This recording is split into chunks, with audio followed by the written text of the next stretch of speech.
Hello and welcome to the lesson for week 4 and 5. This is literary devices. Now this is only one unit, but it's going to cover 2 weeks just because it's a little bit longer.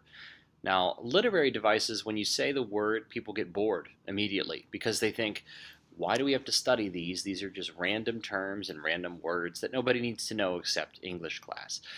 Well, in a way that's true. We normally don't use words like simile and metaphor and imagery in the real world. However, whenever you're speaking in the real world or communicating, the only thing that makes you interesting is if you are using these devices. So if you know what they are and you're able to intentionally use them and you're able to intentionally identify them, not only are you going to be able to get more meaning out of what other people are saying, but your words and your actions and your thoughts are going to be much more vivid and much more interesting. Let's take a look at some. Now, an allusion, hopefully you've heard about this before. An allusion is a reference to something that is commonly known. Usually it's religion or something in the popular culture or something in old-fashioned stories. For example, here's a picture of the dinosaurs looking at the ark and saying, "Oh no, was that today?" Now, everybody, whether you're a Christian or not in our society, has probably heard the story of Noah's Ark. So this would be an allusion to that story. Even if you're not into that, you would be able to understand what's going on. So allusions, when you think about it, are actually some of the most powerful literary devices out there because they're able to tap into so much meaning and ideas and thoughts and emotions that are already exist and they already are pre-built. And that way the author doesn't have to spend a lot of time talking about them. For example, if you are watching a movie and one character is very upset, they could say, "Wow, this is more sad than a scene out of Titanic or something." That movie used to be very popular. So they say this is more sad than a scene out of Titanic, and immediately, most people in our culture have seen the movie The Titanic, or at least know the disaster. They'd immediately be familiar with all of the thoughts and emotions that go along with it. They would understand, and they'd add that to it. And that's what an allusion does. Now, the tough part about allusions is that you have to get the reference. If you don't get the reference, it doesn't make any sense. So oftentimes when you're reading works, authors will put allusions in capitals, or sometimes they'll even put footnotes so that you can figure it out. Now we're on to figurative language. Now figurative language sometimes confuses people, but really it's any type of language that is not meant to be taken literally. That's it.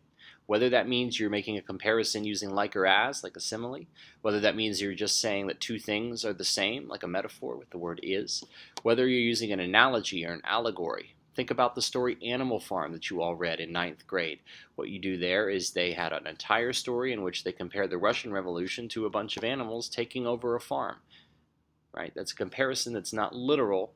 It's meant to have a deeper meaning. Why do people do this? Well, frankly, it makes it more interesting. If you use a phrase that people are familiar with, if you use something that sounds a little more animated, people will be more likely to listen to what you're saying.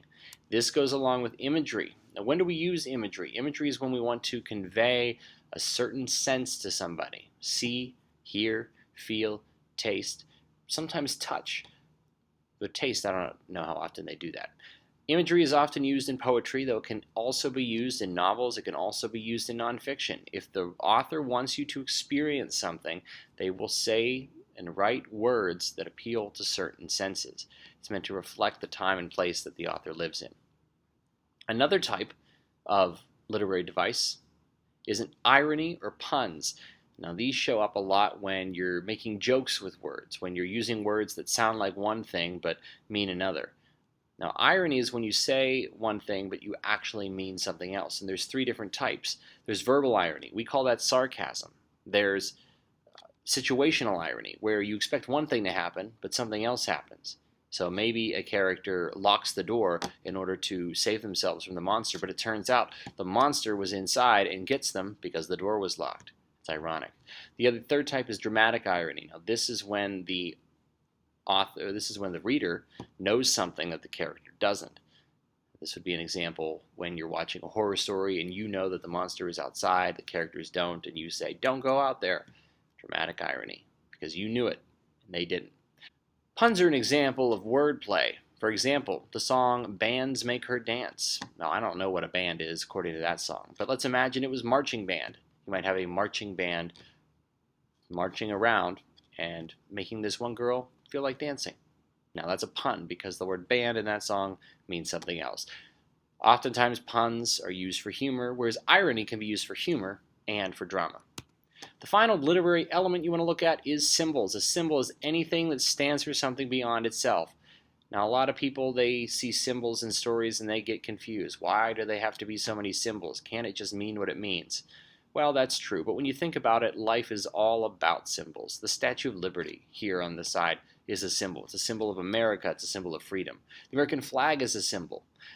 Any sign that you look at is a symbol. You see the stop sign, and yes, there's a word on it, but that's also a symbol that means you have to slow down here, you have to stop. If you see a triangle while you're driving, a yield sign, that means you have to slow down. Whenever people give you expressions, whenever people make faces, these are symbols. They don't come out to you and say, I'm angry, but maybe they look a little disappointed, maybe they look sad. They're symbolic with their facial gestures. Symbols make the story deeper than what it really is, because in the end, we've heard all the basic stories. We don't just want to hear war stories and action stories and adventure stories. We need something that matters. And so that's what you need to be looking at as you go through this chapter.